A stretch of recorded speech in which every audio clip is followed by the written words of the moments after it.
Karena itu bisa jadi pelajaran buat lu, Ci. Itu bisa jadi pelajaran buat lu perbaikin lagi dapurnya. Ataukah ada karyawan lu yang teledor bikin adonan? Apakah memang ada karyawan lu yang jorok?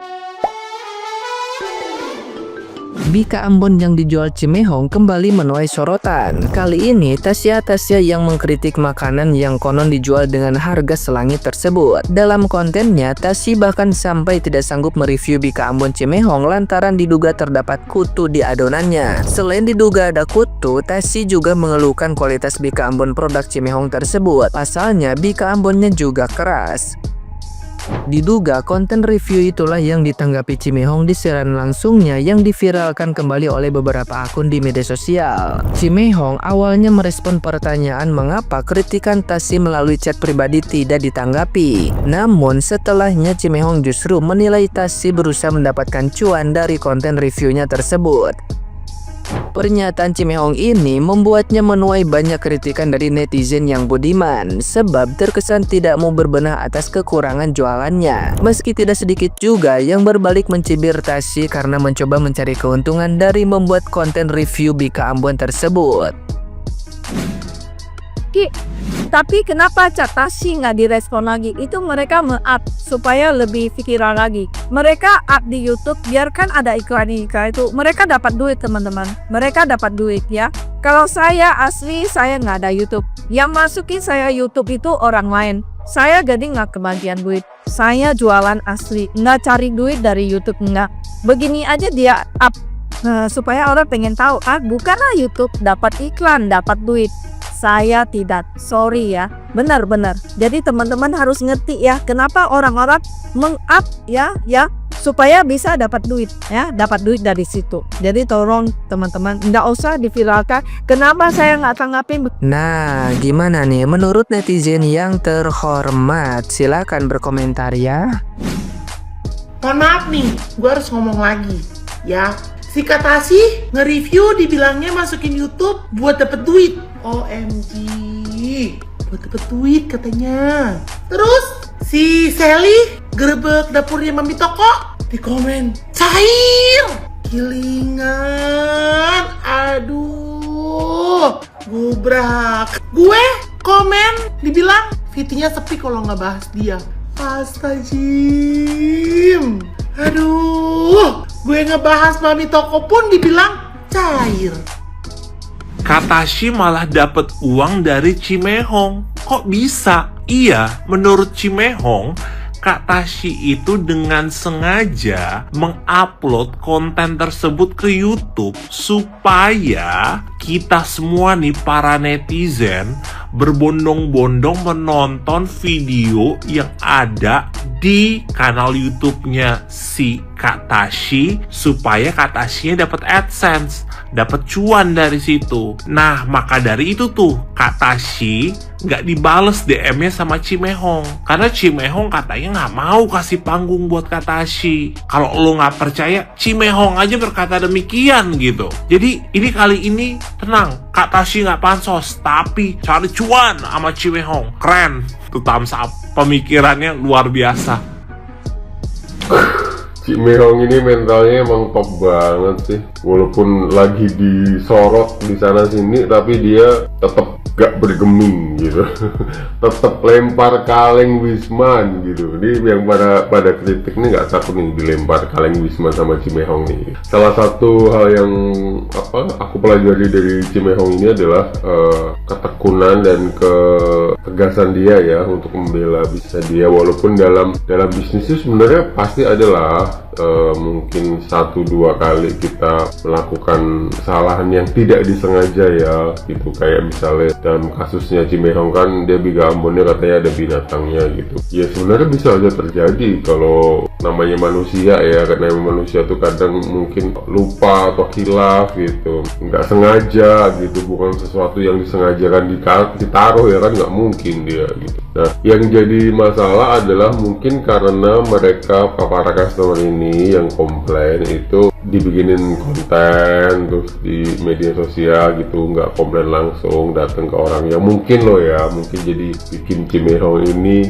apa namanya tantrumnya itu berkelanjutan gitu. Tapi ya sebenarnya ya memang dia harus melindungi bisnisnya kan gitu, tapi sebenarnya bisa disikapi lebih bijak lagi gitu, biar nggak makin banyak nih yang melakukan hal serupa gitu. Nanti review ada ini ada itu gitu, malah makin panjang loh. Kalau misalnya Cimehongnya lebih kalem ya, kalau dikritik maksudnya dikritik itu ya oh ya mungkin saya minta maaf, saya perbaiki, saya ganti misalnya kayak gitu. Karena saya walaupun cuma punya warung kecil ya gitu, kalau misalnya kira-kira ada pelanggan tuh makan kok nggak habis gitu, pasti aku tuh penasaran gitu, aku tanya kenapa, apakah kurang enak ataukah gimana gitu. Kalau misalnya kurang enak saya ganti gitu. Kalau nanti yang masakin karyawan pasti saya tanya lagi, ini tadi kenapa ya kok masih banyak gitu makanannya gitu. Itu misalnya sebelum disajikan juga biasanya kan saya suruh tes dulu ya gitu. Nah apalagi sekelas usahanya Cimehong kan ya gitu, memang quality control itu kan penting ya gitu, biar tidak terjadi hal-hal yang tidak diinginkan walaupun masih bisa terjadi gitu. Nah kemampuan kita dalam mengelola komplainan orang itu memang diperlukan kalau kita punya usaha. Kadang kalau kitanya memang emosian, yang ada menjadi bola liar, masalahnya makin gede, makin banyak orang yang akhirnya ikut-ikutan untuk mereview gitu, terus bisa aja malah dicari-cari lo kesalahannya gitu. Makanya ketika ada komplain, coba selesaikan baik-baik, ditanya baik-baik gitu, kronologinya gimana gitu, atau mungkin ditawarin buat dikirim ulang secara gratis produk-produknya gitu. Dulu saya juga gitu, waktu saya ada counter ya, counter pakai data dan lain-lain gitu. Dulu kalau misalnya komplain suka agak emosi gitu, misalnya kayak ini belum masuk kenapa ini, padahal sebenarnya dari providernya. Tapi mulai sekarang sih semenjak punya warung ya, jadi kayak lebih oh iya nggak apa-apa gitu, karena sebenarnya emang kritik saran dari para pelanggan itu yang membuat kita jadi lebih baik lagi kan. Apa yang kurang diperbaiki, apa yang nggak enak ya diperbaiki gitu. Ya begitulah lika-liku kalau misalnya kita punya usaha.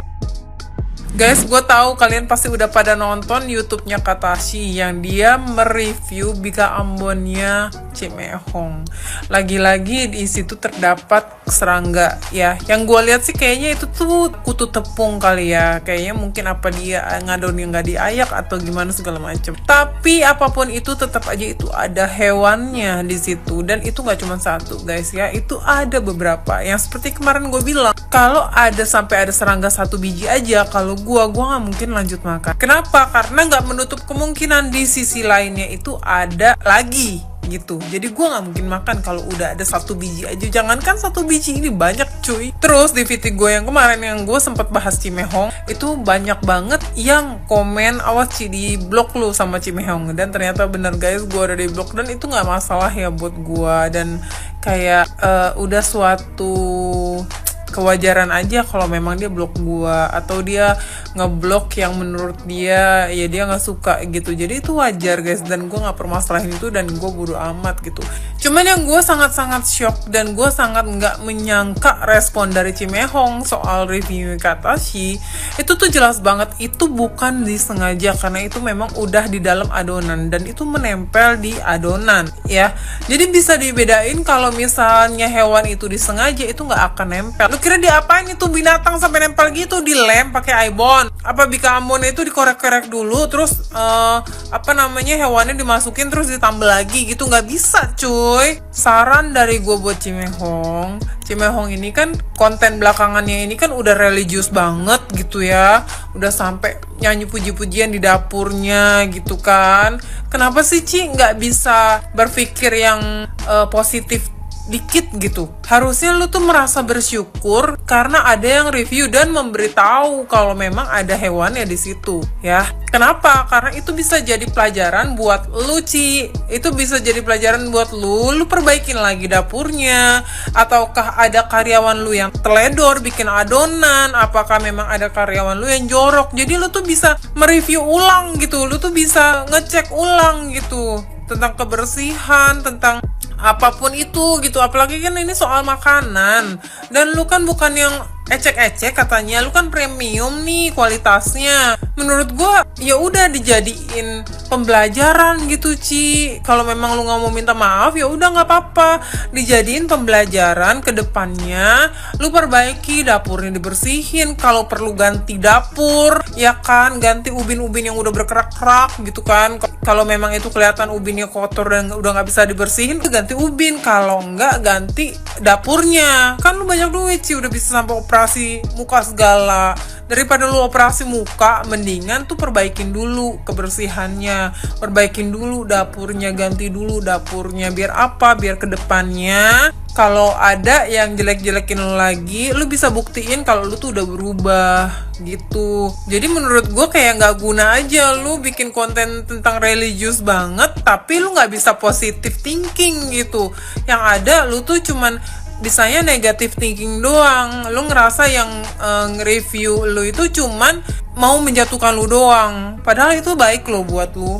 Untuk kedepannya lu bisa memperbaiki tuh kualitas yang lu jual.